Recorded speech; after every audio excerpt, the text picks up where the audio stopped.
Thank you guys so much for having me here today.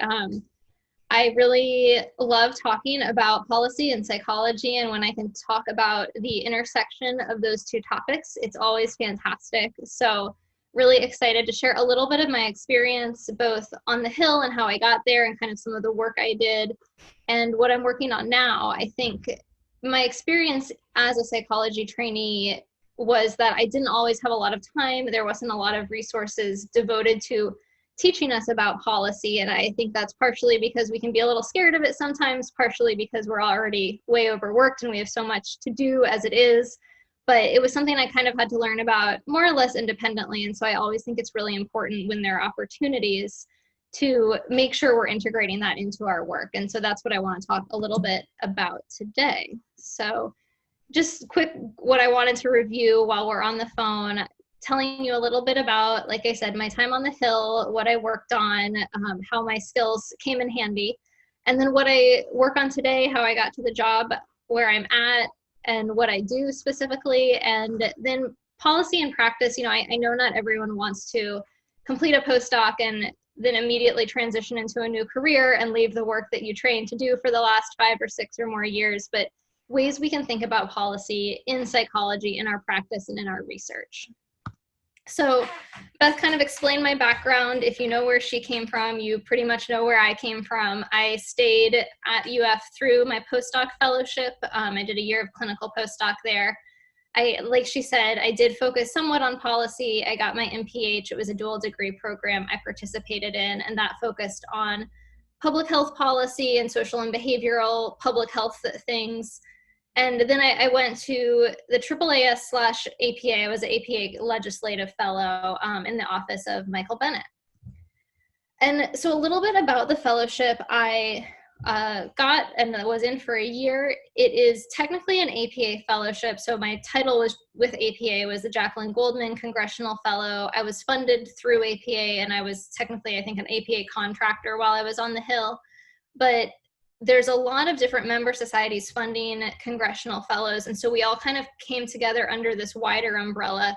And this is kind of more well-known in DC. Not everyone knows the psychologists, but they know AAAS, which is the American Association for the Advancement of Sciences. So AAAS funds its own congressional fellows, 2 of them. And then there's about 30 of us all together. So 2 funded by APA, and then several funded by various member societies. So I was working with physicists, biochemists, engineers, veterinarians, mathematicians, meteorologists, much more STEMmy people. Generally, psychology is kind of the social science chunk. There's a few of us there, but all sorts of different fellows from different backgrounds working on different topics.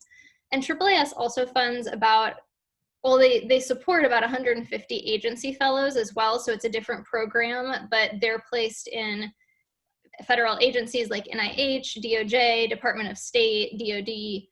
So they do their own work there, and they're also coming from that science PhD background. So that was kind of, I applied for that fellowship during postdoc. I started it right after postdoc ended. As Beth said, I did finish my clinical work, my EPPP, and I got licensed, which I'm really happy I did before I switched careers. So I can still say that I did get licensed. And we went through about a week of interviews with various offices on the Hill who were interested in, for me, health policy fellows on both sides, House and Senate, both committee and member offices. And I ended up accepting a position in the office of Senator Michael Bennett, who is from Colorado. He's a Democratic senior senator there. He was a replacement put in when the Democratic senator during Obama was moved to the Department of Interior to head that up, and he's been in office since then. And I was really excited to work with him because I do have Colorado ties. I lived there for a few years, and he was also career-wise on 2 committees of jurisdiction while I was there. So he was on Senate Finance Committee and briefly on Senate Health Committee, and those committees cover all aspects of healthcare essentially, as well as CMS finance covers Medicare and Medicaid. So it just seemed like a really good fit. Being a fellow, just a little bit more about where people end up after that fellowship. You can see it ends up with a lot of us taking jobs in the government or government-related policy-adjacent jobs. at some point after fellowship, most of us stay involved in policy, which I think is really cool. And I think it's important to highlight, I was someone who wanted to go into policy, so this was my career transition plan. But many people come in because they want to integrate policy into their research. They want to figure out how to get more involved. We have a good chunk of kind of mid-career people who come in on sabbatical or just because they feel like it could be beneficial to their career moving forward, to their research work. We actually even had one guy in Congress who was about to retire, and so this was the last thing he did before he finished his career. So it's really people across the lifespan, across the career span. So I wanted to talk a little bit about what I did while in office, or while in the office. And I share this picture because it is one I took my first week on the job. My first day on the job was actually during the Brett Kavanaugh hearings. So that was kind of a into the fire sort of training experience. And it was about as crazy as you probably would imagine. This was in front of the Supreme Court, of course, but the office I worked in, if you're looking at the Supreme Court, is about half a block to the left of here. And there were all sorts of protesters. It was on all of the TVs and all of the offices.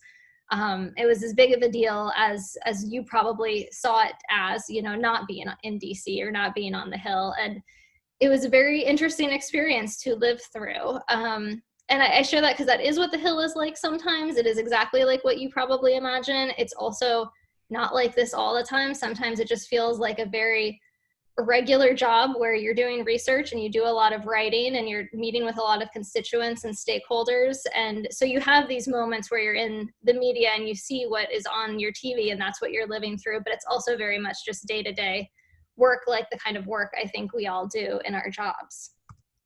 And so this is actually a picture I wanted to share because it's me in this picture doing some of the work that I did more day-to-day. So this was funny. I caught it in a tweet from Senator Bob Casey, who was not who I worked for, but this was during a Senate Finance hearing, and that was a lot of the work I did on the Hill. We were pretty active in Senate Finance Committee.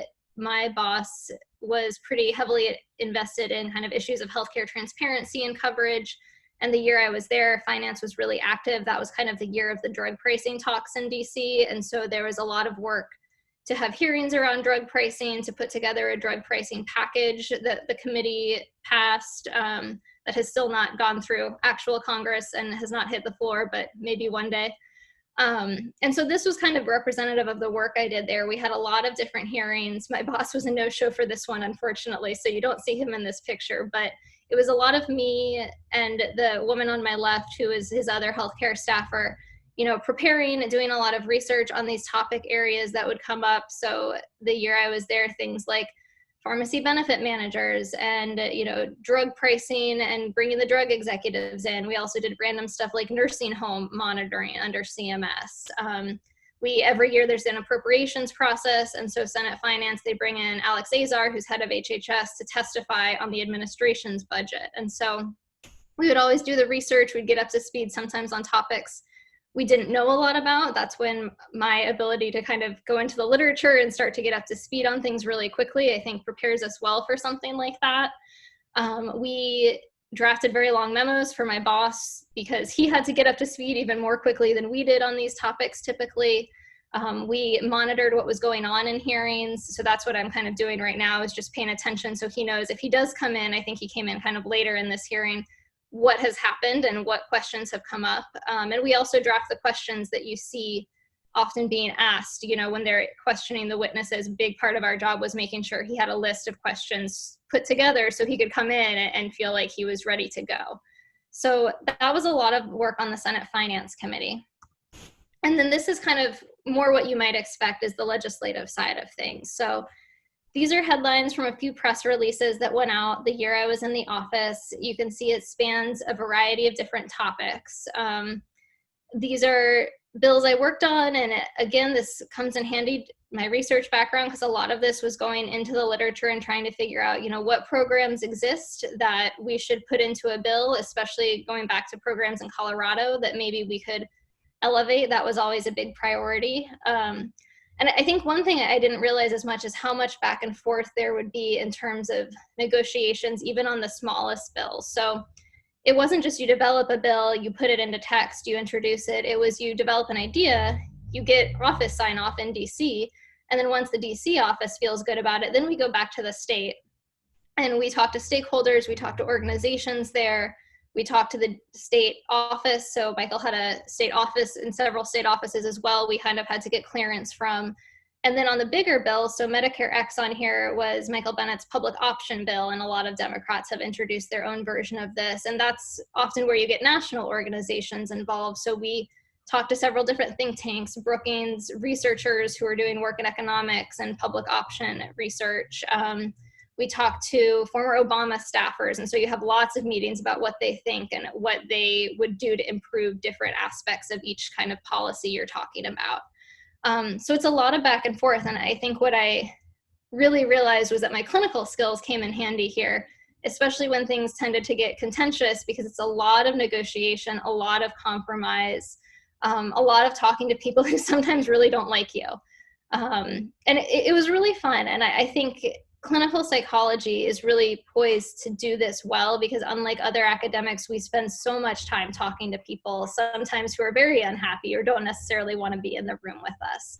And one of my strongest memories is we worked on legislation surrounding surprise medical billing, which feels like it should be really bipartisan, and in fact it really is bipartisan. Everyone wants to get this passed, but there are a lot of interest groups involved who are kind of at each other's throats, and it's basically the insurers on one side and the doctors on the other side feeling like they don't like what the other side has to offer. And so we worked on that for the whole year I was there. It got introduced right before I left. And I remember really strongly one meeting with a group of anesthesiologists from Colorado who told me that I was hammering the final nail in the coffin of the US healthcare system. And this was me. My boss was not there. There were no other staffers there. And I was like, wow, thank you for that. But I think just to say that I had experience sitting in a room with people who were cranky or upset or not feeling their best or not having their best day. And so I felt like I could have those conversations.